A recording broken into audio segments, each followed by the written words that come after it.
మాతృభ్యో నమః, పితృభ్యో నమః, శ్రీ గురుభ్యో నమః. ఆ అమ్మవారి ఆశీస్సులు మనందరికీ ఉండాలని మనస్ఫూర్తిగా కోరుకుంటూ ప్రేక్షక మహాశయులకు నమస్కారం, శుభాశీస్సులు.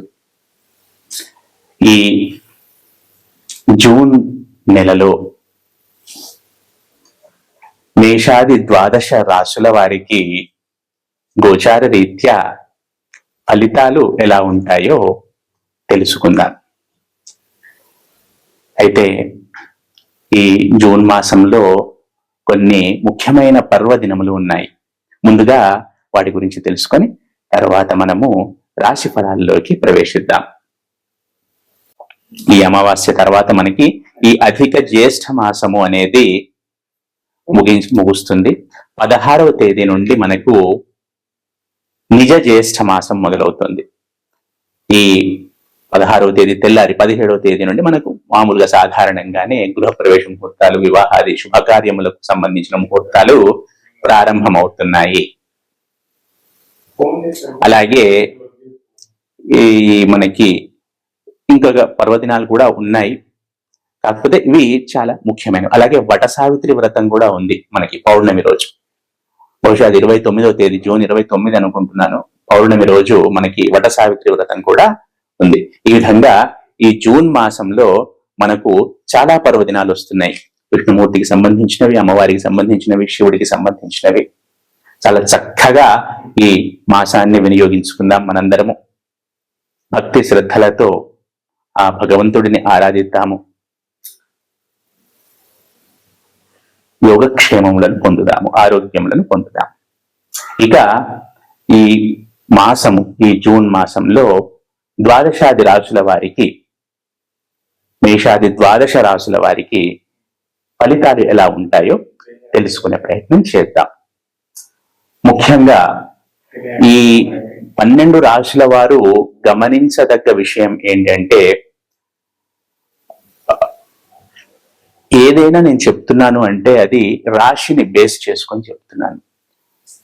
అందరికీ ఇది సూటిగా తగులుతుంది అని కండిషన్ ఏమీ లేదు. ఎందుకంటే వారి వారి జన్మ లగ్నములను బట్టి కొన్ని ఫలితాలు మారుతుంటాయి. కాకపోతే ఇప్పుడు నేను చెప్తున్నది జన్మ రాశిని ఆధారం చేసుకొని, కాబట్టి ఇప్పుడు 1,00,000 మంది ఒక రాశిలో ఉంటే 1,00,000 మందికి సూటిగా తగులుతాయని ఏమీ రూల్ లేదు. వారి వారి జన్మ లగ్నములను బట్టి ఫలితాలు కొంచెం అటు ఇటుగా మారుతూ ఉండొచ్చు. ఇది ప్రేక్షకులు గమనించగలరు. తదుపరి కుంభరాశి. ఈ కుంభరాశి జాతకులకు ఛాలెంజెస్ అనేవి పెరుగుతాయి. కొంచెం స్కెడ్యూల్, డైలీ స్కెడ్యూల్ ఏదైతే ఉంటుందో, ఈ రొటీన్ ఏదైతే ఉంటుందో దాంట్లో మార్పులు అనేది వస్తాయి. కొంచెం బాధ్యతలు కూడా పెరుగుతాయి. మానసిక ప్రశాంతత అనేది కొంచెం తగ్గే అవకాశాలు కనబడుతున్నాయి ఈ మాసంలో. అలాగే గృహిణులకు కొత్త బాధ్యతలు వచ్చే అవకాశం కనబడుతుంది. ఇంట్లో ఉండేవారికి, రిటైర్డ్ పీపుల్ కి కూడా కొత్త బాధ్యతలు పైన పడే అవకాశం కనబడుతోంది. ఎవరైతే వృత్తి, ఉద్యోగ, వ్యాపారాల్లో ఉంటారో వాళ్ళు బౌన్స్ బ్యాక్ అవుతారు అని చెప్పవచ్చును. కొంతవరకు 100% అవ్వకున్నా కూడా పూర్వ వైభవంలో కొంత భాగమైన వచ్చే అవకాశాలు కనబడుతున్నాయి. ఏదేమైనా కూడా ఈ కుంభరాశి జాతకులు కొంచెం బ్యాలెన్స్డ్ గా ఉండాలి.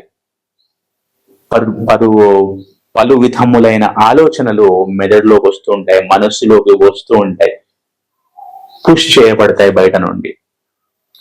వాటన్నింటినీ బ్యాలెన్స్ చేసుకుంటూ ఉండాలి, మౌనంగా ఉండాలి, చేస్తున్న పనులు ఫోకస్డ్ గా చేస్తూ ఉండాలి.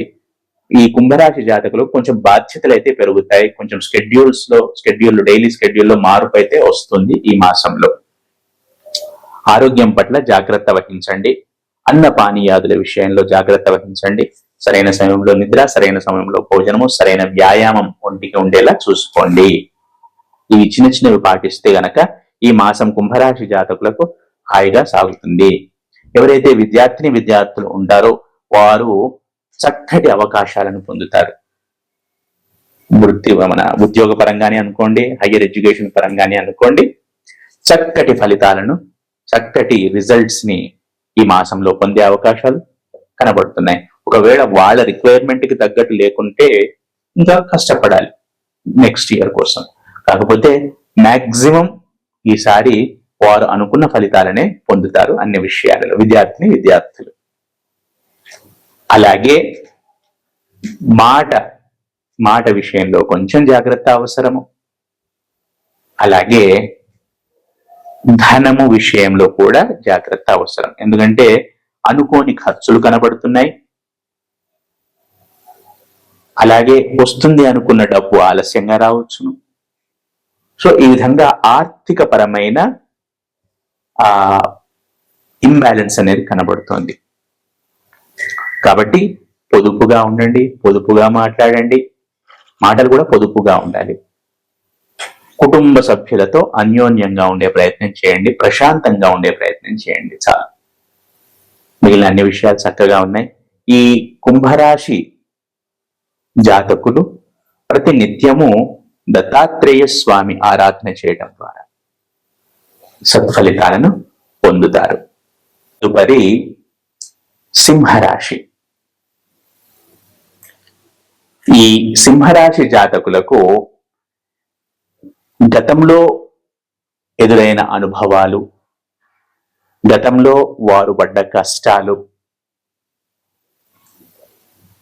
గతంలో వారు అనుభవించిన మానసిక వేదన ఏవైతే ఉంటాయో అవి మెల్లమెల్లగా తగ్గుముఖం పడతాయి ఈ జూన్ మాసంలో. అవి ఆర్థిక పరమైనవే అనుకోండి, మానసిక పరమైనవే అనుకోండి, శారీరక పరమైనవే అనుకోండి, వృత్తి ఉద్యోగ వ్యాపారాలకు సంబంధించినవి అనుకోండి.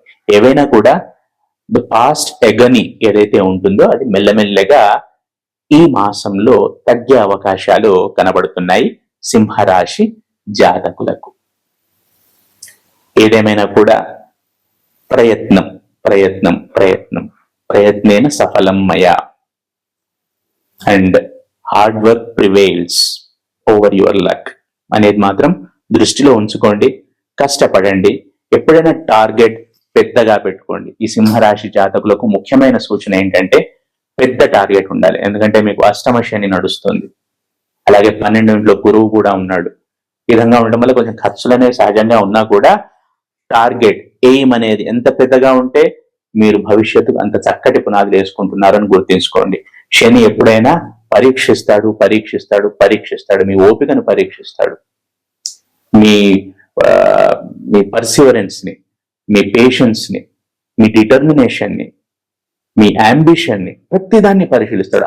అణువు పరిశీలిస్తాడు శని. అది దృష్టిలో ఉంచుకొని కష్టపడండి. మీరు ఎక్కడ వెనక్కి తగ్గినా, అయ్యో నాకు ఇట్లా కష్టం వచ్చింది అని కొంచెం వెనక్కి తగ్గినా కూడా అక్కడ శని కూడా వెనక్కి తగ్గుతాడు. వెనక్కి తగ్గడం in the sense long term లో మీకు వేసే పునాదులను సరిగ్గా వేయడు. కాబట్టి మీరు ఎంత గట్టిగా ఉండి, ఎంత గట్టిగా ముందుకు వెళితే అంత మంచి భవిష్యత్తు శని మీకు ఇస్తాడని గుర్తుంచుకోండి.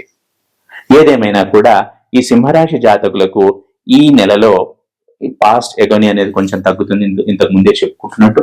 అలాగే విద్యార్థులు ఎవరైతే క్వాలిఫైడ్ ఉంటారో వారికి ఉద్యోగ అవకాశాలు కనబడుతున్నాయి, లేదా కొత్త కోర్సులలో ప్రవేశం అనేది కనబడుతోంది. అలాగే వృత్తి ఉద్యోగ వ్యాపారాల్లో ఉన్నవారు కొంచెం ఆచితూచి ముందుకు వెళ్లాల్సి ఉంటుంది. ఎందుకంటే చిన్న ఇబ్బందులు అనేవి కనబడుతున్నాయి. కొంచెం ఓపికగా, కొంచెం జాగ్రత్తగా, కొంచెం ముందు చూపుతూ ఉంటే వీటన్నింటినీ అధిగమించవచ్చును. ఏదైనా కూడా కొంచెం మిగిలిన వాళ్ళతో పోలిస్తే ఇది కొంచెం పరీక్షా సమయం అనే చెప్పవచ్చును. అలాగే సింహరాశి జాతకులకు ఎవరైతే ఇంట్లో వృద్ధులు ఉంటారో, వయోవృద్ధులు ఎవరైతే ఉంటారో వారి ఆరోగ్యం విషయంలో కూడా కొంచెం జాగ్రత్త అనేది సూచించడమైనది. ఆర్థిక పరమైన విషయాల్లో సరైన ప్రణాళిక అనేది ఉండాలి. ఆ ముందు చూపు ప్రణాళిక లేకుంటే కనుక ఇబ్బందుల పాలవుతారు. ఇది గమనించగలరు. ఆ ముందు చూపుతో ముందుకు వెళితే తప్పకుండా అన్నింటి నుండి బయటపడవచ్చును. ఏదేమైనా కూడా ఈ సింహరాశి జాతకులకు ఈ మాసము ఛాలెంజెస్ ప్లస్ ఆపర్చునిటీస్ రెండు ఉంటాయి. ప్రతి నిత్యము దశరథ కృత శని స్తోత్రం చదవటం ద్వారా, సత్ఫలితాలను పొందుతారు. అలాగే హనుమాన్ చాలీసా పారాయణ చేయటం ద్వారా కూడా సత్ఫలితాలను పొందుతారు.